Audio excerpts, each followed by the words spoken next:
Welcome to Royal Legacy, where we will explore the rich athletic history and deep family connections of BYU sports. Join us as we honor the past, celebrate the present, and look forward to the future of the BYU Cougars. Here's your host, Lauren McClain. How's it going, everyone? I'm Lauren McClain, and welcome to Royal Legacy, where we dive deep into the family connections of BYU sports. Today's guests are part of a large extended family of BYU Cougars. We have Annie Reichner-Plumb, a junior backstroker on the BYU swim team. Her dad, Brock Reichner, who played basketball for the Cougars from 2004 to 2006. And her mom, Chanell Reichner, who played for the women's basketball team from 2000 to 2003. And if that's not enough Cougar blood in one family, Chanell's dad and Annie's grandpa is none other than Coach Dave Rose, who led the BYU men's basketball team for 14 seasons. Annie, Brock, and Chanell, thank you so much for being here. Thanks for having us. You guys are so awesome. This is going to be fun. Let's start with Annie, because you and your husband, Peyton Plumb, just recently got married in May of this year. Congratulations. Thank you. So fun. You're the first married couple to ever swim together at BYU. What has that been like, sharing such a big part of your life with the person you love most? It's been so fun. He's the best, and it's awesome because we're always together. We're doing the same thing, and we both understand each other, especially when there's a hard day. It's like we just get every aspect of it because we're doing together. So this has been a really fun year so far for us. So when you guys aren't swimming and training, what are you doing? Are you thinking about swimming? No. Or are there other things that you guys like to do? No, that's one thing that Peyton has been so great is he's helped me kind of when I'm not in the pool to do other things. And so, I mean, we were a lot better at it. Now we just relax because we're so tired. Or sometimes we'll watch a movie or go play pickleball, and he wants to always go do fun things. So we're always out trying to do something fun. You're both pretty competitive with each other? Yes. We play a lot of card games, and we have a tally of who's winning every single time we play. So Oh my we're gosh. just a little bit competitive. I wonder how long that's going to last. I'm assuming that's something you got from your mom and dad, because you guys were both athletes. Are you guys pretty competitive with each other still? Yeah, we don't play a lot of games because You've learned over the years. it never ends well. Is that true, Brock? That's the truth. We really play basketball once in a while and pickleball, like Annie said, but we stay away from the card games because it just gets heated. Yeah, and we don't want to play Peyton in pickleball because he's really good. Yeah. So I love it. only if I'm on his team. There you go. Now you're being smart. And you met from being on the swim team, obviously, but what's the full story of how you guys got together? So we first met at kind of the social gathering for student athletes, and I was a freshman, and he just got back from his mission. And so I was with one of my teammates, and I see this tall kid with cool shoes, and I'm a big shoe girl. I love shoes. So I went over, and I'm like, those are some cool shoes. And he was in the middle. I feel like this is like a classic BYU story, but he's in the middle of talking about how he's back from the mission. His grandma wants great grandbabies, and he's like, so I have to get married in a year. And I thought I was hilarious being a freshman, and I'm like, oh, yeah, I want to get married in a year, too. Like, I guess we have to get married. This is our first conversation. You said that to him? Yeah. Oh, I love it. And then he was like, well, I guess we're going to have to get married then. And then I was like, this guy's so crazy. What is he talking about? And I think I texted my mom, and she was like, stay away from the RNs, stay away from the missionaries. I gave you one rule. Yeah, Right? yeah. I guess two rules. Don't date anyone on the swim team, and don't date a return missionary. Just because, keep it fun. Yeah. You know, like freshman year. Yeah. She did not listen to you at all. First day. Yeah. Yep. Wow. And then the rest was history. Yeah, so then we just became really good friends, and then slowly from there we just became even more than friends. So yeah. Well, that's how it should be. Chanell, you have a kid that's married now. How does that feel? It feels weird and awesome. It's so fun. But when you introduced her as Annie Reichner-Plumb, I'm like, oh my gosh, I keep forgetting. It's got to be very But strange. We don't deserve Peyton. He really is the best. And I mean, we have 4 daughters. Annie has 3 sisters. And so it's a tough crowd to like work your way into. And he's been so great to Annie, but like so great with the sisters. And he's just awesome to have around. So we feel really lucky. Even though I like pushed back because she was so young, right? And Yeah. I was always pushing back on that a little bit, but he's best of the best, so we're really He lucky. fit right in. Yeah. Brock, you obviously have a love for basketball, you and Chanell. What's been the benefit of that shared love in your relationship that you can see becoming a blessing for Annie and Peyton as well? That's a good question. Chanell and I, basketball was like a big part of our life for a really long time, right? And that's really where we kind of connected in high school. Was she was playing, I was playing, and then in college the same thing. We continued dating, and then after my mission when we got married, it's just always been a big part of our life. And much like Annie and Peyton, after practice or after a tough game, we would always, kind of talk to each other and kind of help each other through it. And I think that's kind of the big part of, being on a team, but then also being on a team with somebody that you're married to or somebody that you're dating at the time. So that was big for us. How do you balance because you know so much about the sport. So somebody who doesn't play, right, you can just do the supportive role and that's it because you kind of don't know. But you guys know the ins and outs of the sport. So how did you balance being supportive and not coaching? Does that make sense? Not giving feedback that way? Yeah, I think, we really didn't know swim at all, but we know basketball, right? And so we know kind of that competitiveness and the dedication that it takes to be successful. And I think with Annie, it was really just knowing what her goals were and trying to support her like crazy so that she had confidence and that she was able to kind of go after the things that she wanted. Chanell was her, when she wasn't in college at BYU, Chanell was her coach. She was the one traveling with her, staying in the hotel with her, buying her all the, the food and and making sure that she had everything that she needed, right? So they're kind of a tandem. Chanell's kind of was her coach and did a really, really good job of helping Annie, but then also the other three girls that we have as well. Mm. Well, and when he says coach, I did everything except anything that had to do with the sport. I knew nothing about swimming, but Annie has told me multiple times that probably was my superpower, is that I really did not know anything about the sport. And so and also I was very bad at math, which if you know anything about swimming, it's just all math. It's times and splits and event numbers and heats and it was all too much for me, right? But it gave me kind of a gift in that I really didn't have feedback for her.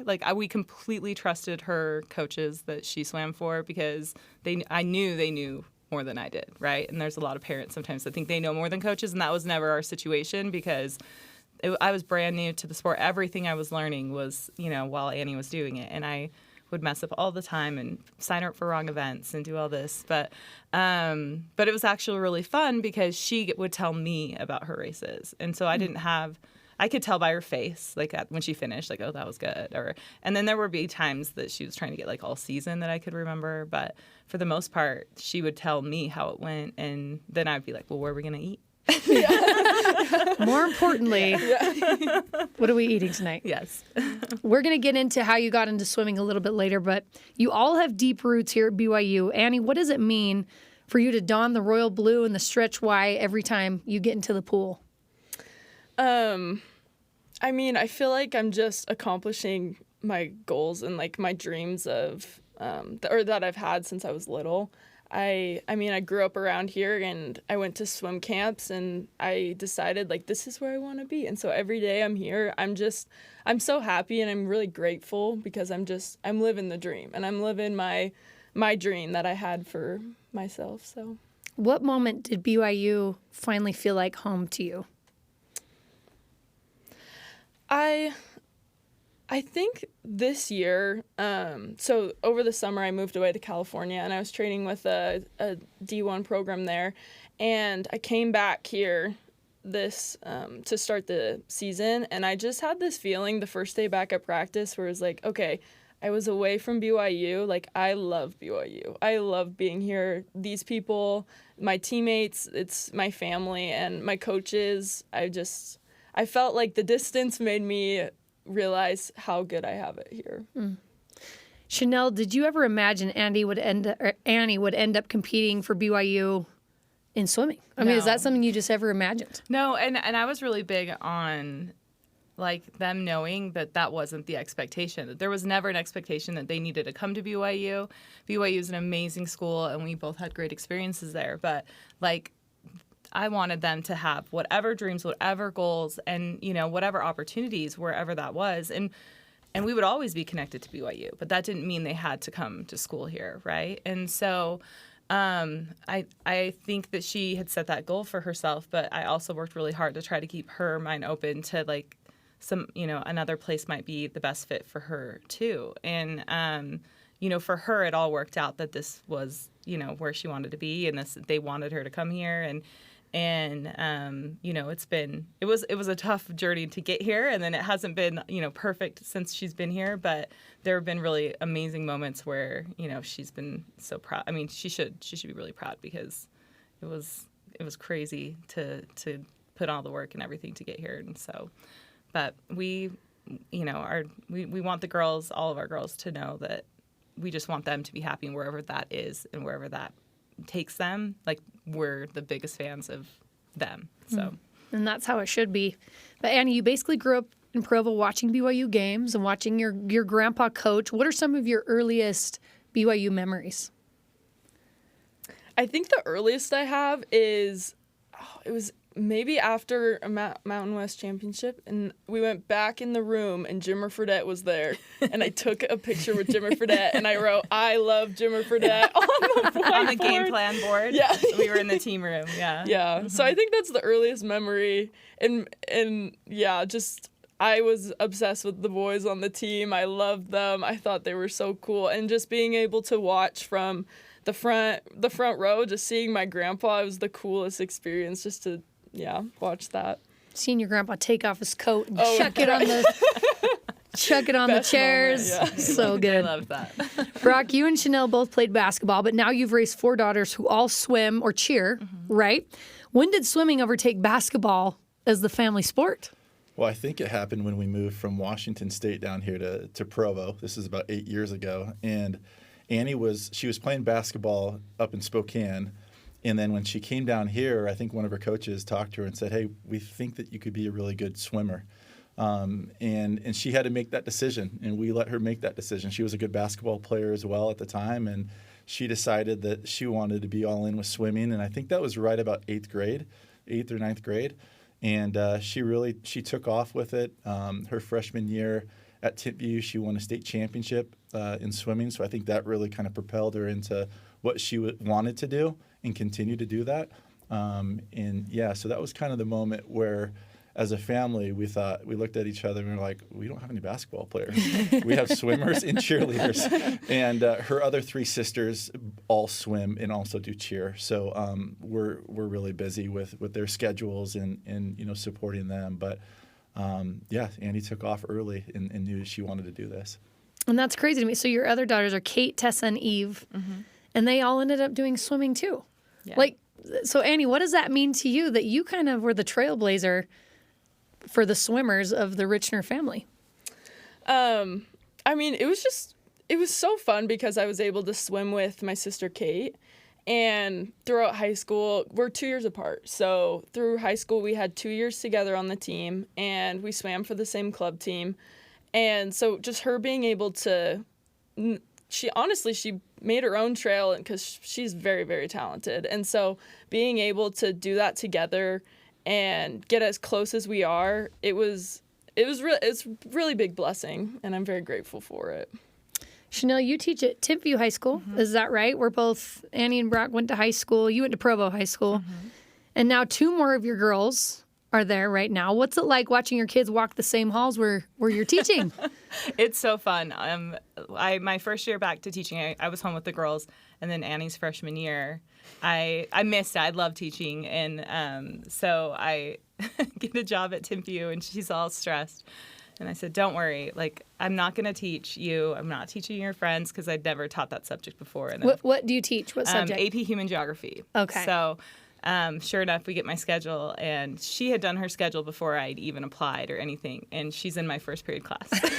And so the first day of school, I'm like, "Raise your hand if you're happy your mom's not at school with you." And Annie's over there. Everyone raises their hand. She's like, it was so fun. to be there and to be a part. I'm very invested, right? I really want that school to be the best place it can be. And it's nice they drop in between classes. And, as long as I keep the snacks stocked, they're really happy to come see me. Yeah. But it was really fun. So I taught Annie and Kate. They all take my class their freshman year, the AP class. And then I teach U.S. history, too, their junior year. And so I got to teach them twice, and now I have my youngest, Eve, is in my geography class this year. So it's awesome. I love it. I'm a Timpview T-Bird now. Been there for this is my 7th year. So we love it. It's a great school. So we're really lucky to be there. That has to be such an interesting dynamic, grading your own children's papers. Do you want to tell the story? Yeah, let's hear it. I gotta hear it.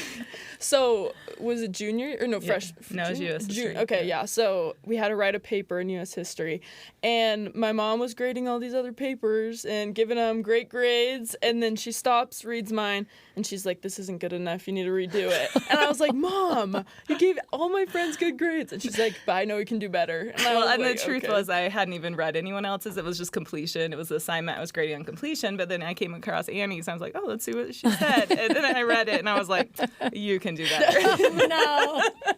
So I gave her one more shot, and it was really good the second time. So good job, Annie. Yeah, thank you. Annie, you have athletic parents who've played at the next level. What kind of influence did they have on your mindset, whether in how you train or compete or deal with pressure? The biggest thing that my parents taught me was effort, especially in swim. They didn't really understand the times and stuff, but my mom and my dad both could tell when I didn't give full effort. And so the biggest thing just throughout this whole process is they're like, give 100% effort in all that you do. And same with stressful situations. It's just go out there and do your best and always give that effort. Brock, you're the lone wolf with 4 daughters under one roof. What was the dynamic like at home when they were all growing up? Well, that's a good question. We also have a dog, Roxy. She's a girl. Who's also a girl. Oh, my gosh. Yeah, so, the dynamic was... You could have at least gotten a boy dog. No. She was so cute, though. She's so fluffy. She's very fluffy. It was an awesome dynamic. Chanell, she stayed home with the girls and really helped, raise and have an impact on each one of them. And, they're all special in their own way, right? They're all unique. And it's interesting because we'll look back at some of the pictures from when they were younger. And it's cool to think, man, like, they're little kids, but then now to see them as adults, married, accomplishing all the goals that they set for themselves, as a parent, it's really fulfilling, right? That you look back and you see kind of where they came from and where they're at today. And as a parent, that's all you want is for them to be happy and achieving those things that they're going after. So. And you mentioned they're all unique and different. So I'm going to ask a couple questions. You guys tell me, and you including the two of you as well. Who is the most competitive in the family? That would be Kate. I agree. Yeah. But Kate's the one that's at Utah Tech right now. Is that right? Swimming for Utah Tech. Okay. Everything in her life. Like, she's the worst driver because she just thinks she's in a car race, and she's just so intense. But she gets it from me, and so it's my fault. Her and Chanell are like 1-2. They go back and forth. Yeah. Which I'm sure led to some interesting conversations when she was a teenager. But yes, me and my mom are the same. Who's the biggest cheerleader in the family? It's always cheering everybody else on. I would have to say Eve, the youngest. She's, she's literally been at every event, watching her sisters. And, she's so excited about high school because she's been waiting her whole life for this, right? She's been going and watching. And she really is, she just loves, not even our family, just people in general. And she's a great friend and always encouraging. And she really looks up to her sisters. She wants to be a college swimmer, too. And I was like, oh, great. Here we go again. I know. Who's the peacemaker? Do we have a peacemaker? Is it not Dad? Is it not Dad over here? I would say Annie. I think Annie. I think Annie, so. As the oldest. She's on a text thread with just her sisters. And when there's like chaos or drama or whatever, she's always the one that kind of brings calmness and peace to everything. That's true. I'd say Annie. Kind of like the second mom. I feel like the oldest girls usually like the second mom. All right, who's the one that keeps everyone laughing? Tessa, yeah. But her sense of humor is like, you have to be like tough because usually it's about you, right? But she's so funny. She's just so fun to be around. So yeah. All right, we're going to take a quick break, but when we come back, Annie opens up about her personal journey with swimming, the courage it took to step away last season, and what it's been like returning stronger both mentally and physically. Plus, we'll talk about faith, family, and how a legacy that started on the basketball court is now thriving in the pool. This is Royal Legacy. It's all about the girls on Her Why.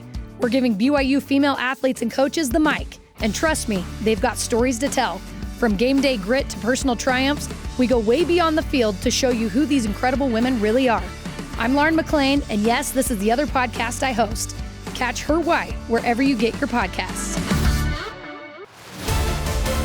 And now back to Royal Legacy and your host, Lauren McClain. Welcome back to Royal Legacy. I'm Lauren McClain, here with Annie Reichner-Plumb, a backstroker for the BYU swim team, and her parents and former BYU basketballers, Chanell and Brock Reichner. Annie, swimming kind of became your own personal thing, different from what your parents did. What first drew you to the sport? I mean, going back to when I was 8, I was doing swim lessons. And then my friend back in Washington, she made the swim team. And I was like, oh, I can do that because she did that. And so I tried out and I didn't make it. And I was like, whoa, what? Like, this is not supposed to happen. So I went back to swim lessons and I worked hard. And then I made the team again. I was like, oh, this is really fun. And then it slowly, I think it started with I just wanted to win. Like, I wanted to win. I wanted to beat people. And then I just love the feeling of the water. I love the peace and calm when you're underwater. And so I think it's evolved from winning, and I still want to win, but there's a lot of peace in it too. At what point did you know it was something you wanted to do seriously and not just because you wanted to beat somebody? It was 8th grade. It's when, so my coach at the time was Sherry, the old BYU head coach, and she came to me and said, hey, look, I know you're doing basketball and swim right now. We want to move you up to our national, or like our top team, but we need to like make sure that you're committed in this. And so I had a choice, like, do I want to keep playing basketball? Do I want to keep swimming? And it was honestly a pretty easy choice to me because I just love swim. I had really fun friends. I had great coaches who had so much confidence in me. And because my coaches believed that I could be good, I bought into that. And you obviously were very, very good enough for that you were being recruited. What made BYU the place you wanted to be at the next level?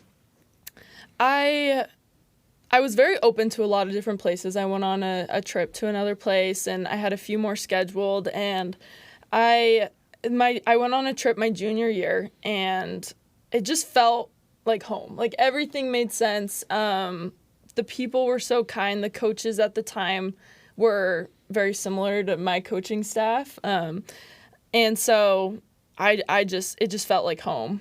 And it basically was your second home, right? Yeah, it was. You kind of grew up here. Yeah. Last year, you made the decision to end your season early for mental health reasons. What gave you the courage to be able to step back? That I think I got to a point where it was. I knew it was something was wrong because my favorite event is the 50 backstroke. I love the 50 backstroke, and I was at the Utah meet, and it's a really hyped up meet. There's a lot of energy. We want to win. We want to beat Utah. And I just felt nothing. Like, I felt no excitement. I was stressed on the way up. I was stressed warming up. And then I get behind the blocks for my favorite event. And in my head, I was just like, I don't want to do this. I don't want to get in. And it's just down and back. Like, I do that all the time. I can do that. And my mind was like, no, you can't do this. And so that was a moment where I was like, oh, I can't even do my favorite thing anymore.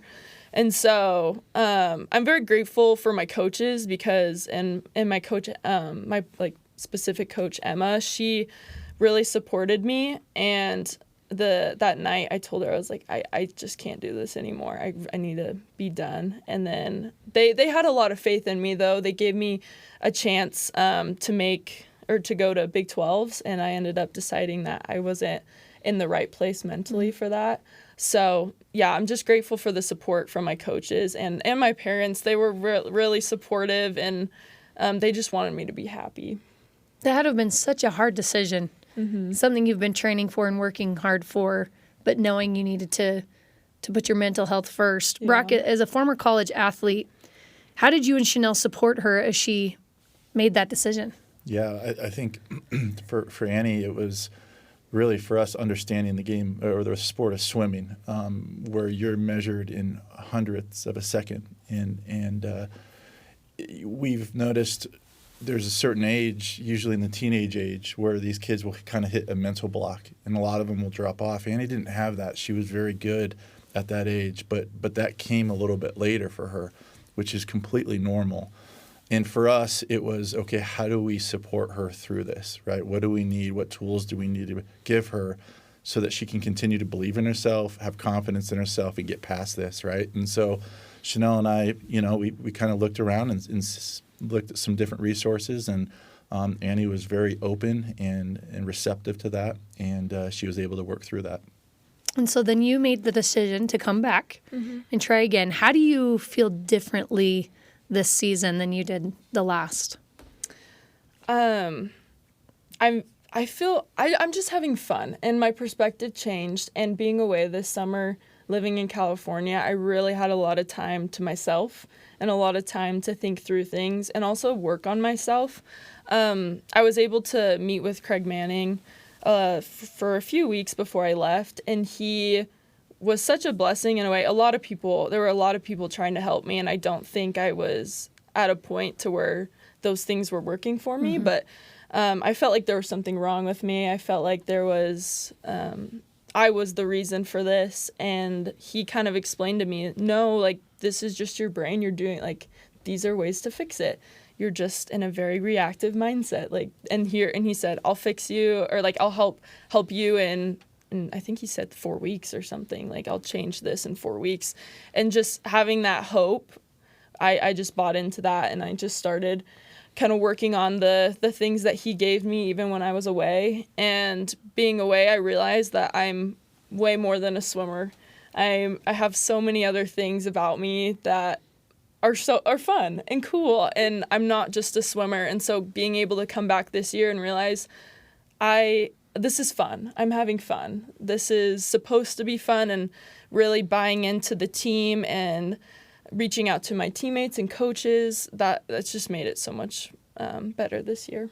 And you got married in the off season, which changes your perspective a lot as well, I would imagine, right? Yeah. How's your husband supported you? Peyton's amazing. He's really steady, and so he's really, really good at the mental aspect of swimming and all things. And so he helps me, like he'll help me calm down in situations or kind of look at a more logical way of things. And so he was also a really big help this summer, just being able to talk to him about things and him just giving a very calm response to it. And so, yeah, he's amazing. Chanell, as you watched your daughter battle through those challenges and figure out how to handle everything, what are you most proud of when you look at what she's been able to do? Oh, I'm gonna cry. I'm sorry. Watching her go through this was like the hardest thing. Like the hardest thing because like you see how amazing she is, right? And there's no one that believes in her more than, Brock and I do. And like I knew she could do it, but I also could see that she felt like trapped. Like she was like trapped in this place. And I remember having a conversation with her and telling her like, hey, like it shouldn't be easy, but like swim should be fun. Like this, like this is something that should add to your life. Like and like she said, I mean, it makes me so happy to hear her say that she knows that she's more than a swimmer because she's an amazing swimmer, but she is so much more. And I know like anything that you put your mind to, right? The things that you've learned swimming is just really just going to catapult you to like the rest of your life. And but I was really grateful for Brock because I felt like I was in a situation where I was just so worried and upset about what was happening.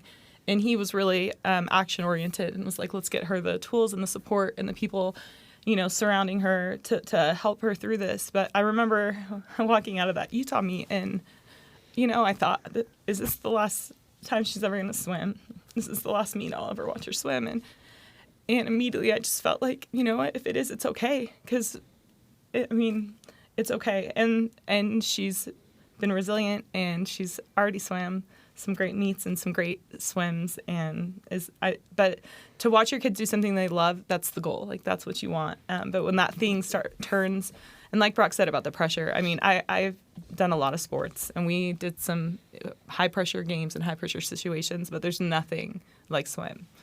Like, if you're not feeling well, you can, pass the ball to your teammates, or if the ball's not going in, you can play harder on defense, or there's so many different variables when you're playing basketball. Like, if you're terrible, a coach can take you out, your team still wins, But with swim, you get up on that block, and there's no hiding. Like, if you're not feeling well, if it's not a good week for you, if you're having a hard day, there's nobody but you that gets up on that block when they blow that whistle, and that's just pressure that I've never felt before in my athletic career. And like Brock said, you're measuring in tiny amounts of time, and also you're measuring to their best time they've ever gone in their life. And I was thinking about that the other day. Jimmer Fredette, what was his best? He had got 57 one game, or 50 something, I don't know.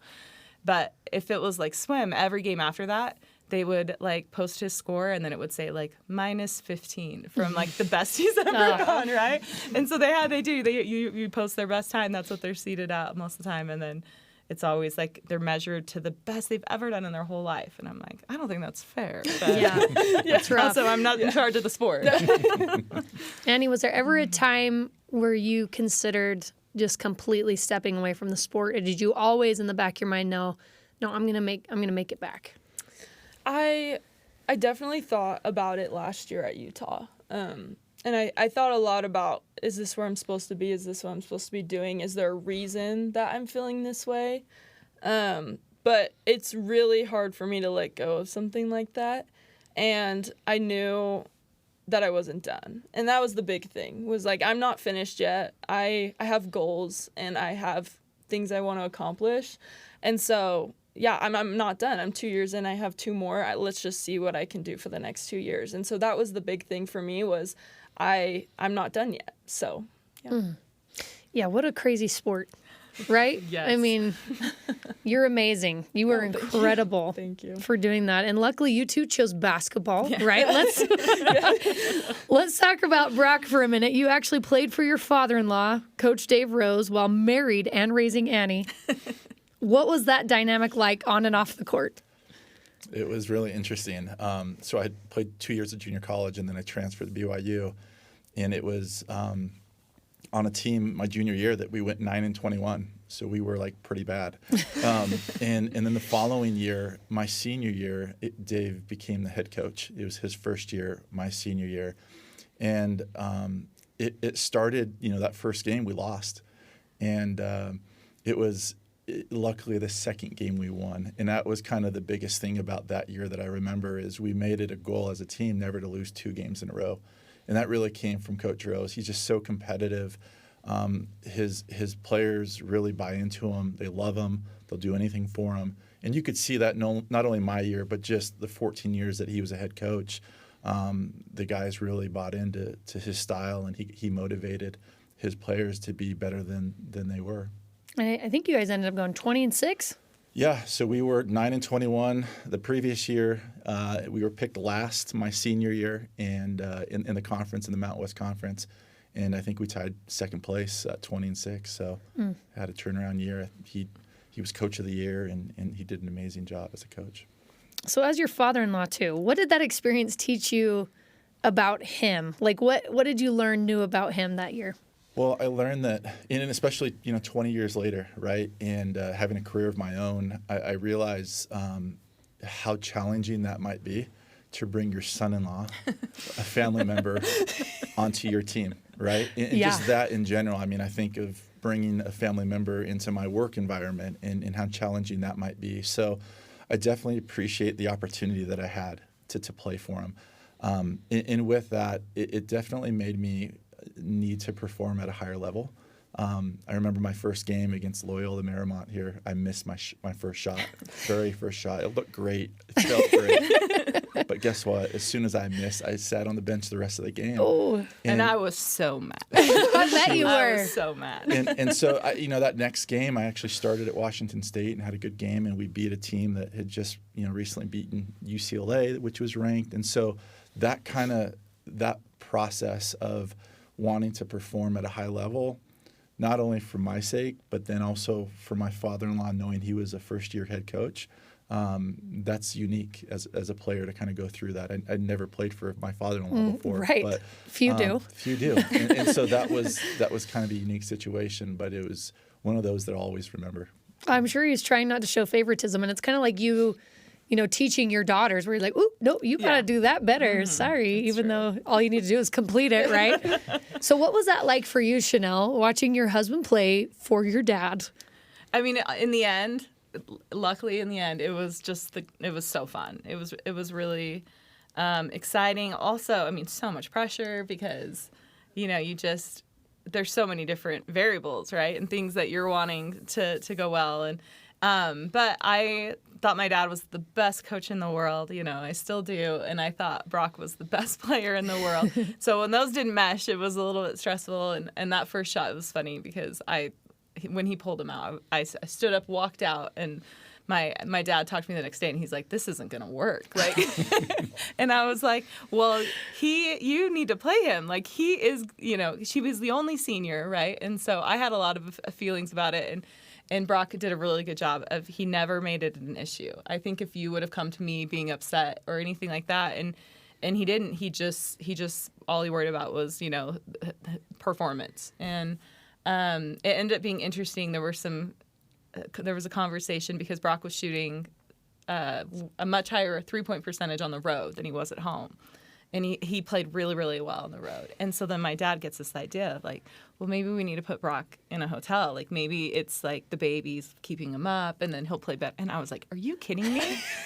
I need help in the night. Like, it's my first baby. I'm like, no. I was so mad. And so then that was a non-starter. And then, anyway. But A lot of dynamics. Poor Dave. We could write a book about it, honestly. I love Dave. This is not going to work after the first game. Oh, but it did. It all worked out. It did. And it was awesome. Chanell, let's talk about your playing career. You were part of a special era for BYU women's basketball in the early 2000s. What do you remember most about that team and just that time of your life?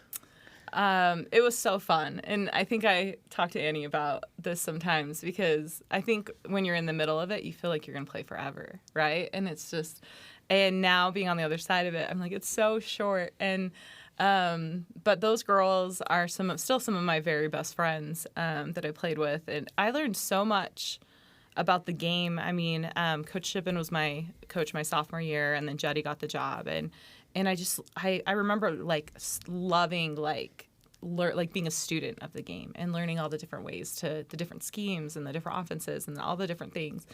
I loved the game plan. So I loved that like mental aspect of it. But then it was just so fun to play with those girls. And they were so talented.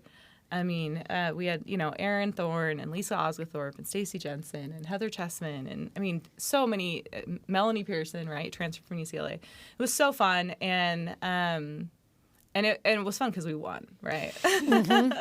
And that my junior year when we went on that Sweet 16 run, I mean, it was interesting because that year was the best year I've ever had being on a team, but it was also like individually the hardest year I've ever because I was dealing with a knee injury.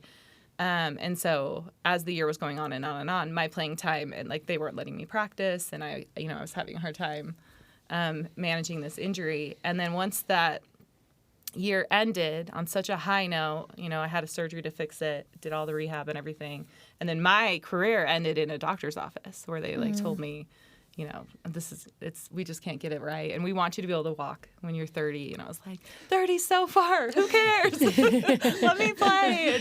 And so my senior year, I wasn't able to play, just was able to kind of be a support to them. But I think I just learned a ton about, how to be a team. And I actually felt like I took a lot of the lessons I learned on that team as being a mom. And it was really fun when the girls started doing sports because I was like, oh, I know how to do this, right? Like I know how to be to support an athlete, and I know like what it takes, you know, to build confidence and belief, and you know, to show up and support, and that, you know, I didn't know how to like do all the crafts and like the domestic part of like when they were little, but I was like, as soon as they got into the sports, I'm like, this is my jam. Yeah, I can do this. Yeah. Did you ever consider coaching? I did. I have coached a little bit, but Okay. And I loved it. I loved coaching, but I just don't think I can coach and do the swim mom, cheer mom thing. Yeah. There's just not enough time, and I'm very invested in what my kids do and being there, and so I don't know, maybe when they're grown, maybe, but not now. Brock, what lessons from your playing career have stayed with you, especially now as you support Annie and your second daughter, Kate, right? Is that right? Through their own athletic paths. Yeah, it's really just been like, you know, watching them set goals and achieve it. You know, I think it was the same for Chanell and I. We had goals that we wanted to accomplish as college athletes, and for the most part, we were able to achieve those. And now it's the same thing for Annie here at BYU, Kate at Utah Tech. Both of them are very competitive swimmers, very good swimmers. And now it's just a matter of just kind of standing back a little bit and supporting from afar. And when they need, you know, help, or when they come to us with questions, you know, providing some of those pearls that we obviously went through, like Chanell mentioned, you know, kind of using her experience on a really good team, and that experience, sharing that with our kids and seeing if that can help them. Chanell, your family name will always be tied to BYU basketball through your dad, Coach Rose, who's been courageously fighting cancer for the last 15 years, and I can't imagine what that's been like for your family. How have you found hope as a family through watching and supporting your dad go through this? Well, it's honestly, I mean, there's a part of me that feels really lucky that we've had 15 years for him to fight, because I feel like he's a little bit like the Cinderella team of cancer, like so many upsets, you know, so many times when the doctors have told us, you know, to expect for the worst, and you know, he's been able to pull through different surgeries and different procedures and different treatments, and I mean, what a fighter, you know, and like that's so inspiring to me to watch that, and to think of everything that's happened in our family for the last 15 years, and just to feel really blessed that he's been there for all of that, right? But it's not fun. It's also given me a level of understanding and compassion for people in these experiences, because it's hard for everyone, you know? I mean, it's hard for the caretakers. It's hard for everyone around watching, and really there's nothing you can do about it, you know? And you're just kind of passively watching something that's so difficult for that person to go through. And but I'm just grateful for his fight. I'll always find that inspiring, and always be grateful for, you know, I mean, because there's no other option. Hope is the only option. I mean, there's no other way to get through it. And so we just hope for all the different, you know, tomorrows, and we hope that the next thing and the next thing will continue as we hope it will. But then we also hope that, you know, at some point when this when it doesn't go our way, that it's not the end, right? Yeah. And that's the greatest hope, and that's, I think, what is the most important part. Annie, what does your grandpa mean to you personally, and that he was able to be there for your wedding and just through a lot of big moments in your life? Yeah, I'm grateful for my parents and my grandparents, because I feel like they've never really worried us, the grandkids. We've never felt worried, but we also believe in our grandpa and our bompa so much. We know he's a fighter, and we just think he's invincible. Like, he's amazing. And so he means a lot to me, and the fact that he was there at the wedding, it meant a lot. And to know that he's fighting for us also, yeah, it means a lot to me. Brock, from your perspective, you having played for and love Coach Rose, and he's your father-in-law, what's it meant to you to watch him continue to fight and also to be there for your family? Yeah, it's been an inspiration right? To know that he's battling something that he's had to deal with for 15 years, for a long time. And I'm sure throughout that process that it's been internally really hard for him, right? Chanell talked about caretakers and the family, but to have that strength and show that strength for your entire family, individually, sometimes it can be hard for that person as well. So we love him. We're so grateful for his example, everything that he's done for our kids, for Chanell and I, for our family, and we just continue to support the heck out of him. And your mom's amazing too. We got to point that out. She is just an incredible woman. And I love her so much. Between swimming and basketball, there's been a Reichner or a Rose wearing BYU blue for over 2 decades. That's kind of crazy, you guys. Chanell, is that something you're kind of proud of? And I know you mentioned you don't care where they go, right, as long as they're happy, but is it just kind of cool? Yes. There's always been someone donning the blue. No, hey, we love BYU. Like, we're the biggest fans, especially when we moved away. We lived in Idaho for 6 years and then Spokane, Washington for 6 years, and we were proud Cougars. And I remember one of the best things when we lived in Spokane, right? All these Spokane people would tell us, oh, we love BYU. We cheer for them anytime they're not playing Gonzaga. We love them. But like 3 years later, no one said that. Because we beat them 3 years straight up in Spokane, and like no one loved BYU by the time we left. And so we're such fans, and we have season tickets to the football games, and then my parents will let us go with them to the basketball games. And I mean, there's never been a better time to be a BYU fan. Like, this is so fun. I love watching those teams, and now being a part of the swim success. You guys have great swimmers coming to BYU and doing all that. So yeah, I'm definitely proud that we love BYU. And we'll be fans forever, whether our kids are here or not. We'll love the Cougs. So yeah, there's never been a better time to be a Coug. But I love that your sister's at Dix, or it's not Dixie anymore. Yes, formerly Dixie. Sorry, formerly Dixie, Utah Tech, because that's a phenomenal school as well. Annie, what advice did you give Kate? Because, I mean, you've been through a lot in your short career. What advice did you give her as she was about to embark on her own swim journey in college? She is very... She knows what's going on. Honestly, I felt like I needed advice from her. She is so competitive and such a hard worker. I mean, she outworks me every day. And I think about it, and I was thinking about this the other day, actually. I heard her goal time in the 200 backstroke for the end of the season. And I was like, I can't have her beat me. So now my goal time has to be faster than her goal time. So honestly, she's incredible. And I needed advice from her because she is the hardest worker I know. Always going to be pushing each other. Oh, yeah. That sibling rivalry. They used to, when they swam high school together, they would be behind the block and they would swim against each other, in certain events. And there was one meet where I could just see Kate was just talking back there, just talking to her, and Annie's shaking her head and talking, laughing. And they get in and they both swim great, right? Mm-hmm. Yeah, but Kate's a sophomore at the time, so Annie takes first, Kate takes second.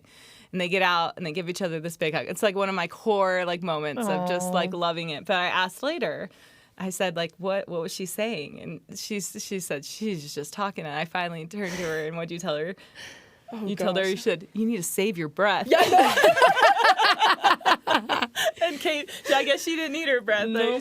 Was she trash talking, or was she just talking about her day? No. She's trash talking. She's like, I'm gonna catch you on that first wall. I was like, you're not gonna catch me on the first wall. She's like, that is awesome. Save your breath. And she's like, you better watch out. I was like, you better watch out. It was so fun. Yeah. That is the coolest. That's so awesome. All right, last question for you, and it's going to be for Brock, the only man in the family. How do you celebrate each other's accomplishments as a family? You all have so much going on. How do you just celebrate together? That's a good question. We usually we like to travel. And so that's kind of a way for us to get away from the schedule, the craziness, all of the things that we're going through, and just spend time as a family away. And so we do that often. And I think that that's a chance for us to kind of connect away from Provo, away from swimming at Utah Tech or BYU or being at Timpview, and just kind of like find new opportunities to kind of grow ourselves. Chanell, she's a history teacher, right? And so anytime we're traveling, she like has this agenda of like, we're going to go see these historical sites. And the girls are like, oh, no, Dad, do we have to do this? Yeah. But it's like, it's cool. It kind of takes them away from their the routine and gives them something else to do for a few days. And then we get them right back into it. We also do some killer Sunday night dance parties. Oh, yeah. Hey. Yeah. Yep. If we've done anything, we've raised our kids to... They know how to dance. Yeah. They know how to dance. Does Dad join in these dance parties? Oh, yeah. So I was a little disappointed when Club Omni, when that closed down. Whoa, But that was a throwback. that's a throwback. That was a Anybody throwback. who knows, Oh, my goodness. They know. you know how to dance. Does Peyton know how to dance? Does he join in? He now, yes. I feel like Is he he gets forced? into it Is he now. forced to join It's a in? growth mindset. It's a growth, yeah. At first, he was like sitting at the table, what's going on? The sisters are performing for him. Choreography. Yeah. And now he gets into it a little Okay. bit. Yeah, no, we'll give he's him some awesome. time to adjust. But yeah. We call that forced family fun in my family. You got to do it. I'm here with BYU swimmer Annie Reichner-Plumb and her parents and former BYU basketball players Brock and Chanell Reichner. Thank you guys so much for coming on and sharing your story with us. You guys are incredible. I appreciate it. It was so fun. Thank Thank you. This episode of Royal Legacy was produced by Annie Robinson with senior producer Terry South. Listen to Royal Legacy wherever you get your podcasts or on the BYU Radio app. Royal Legacy is a production of BYU Broadcasting.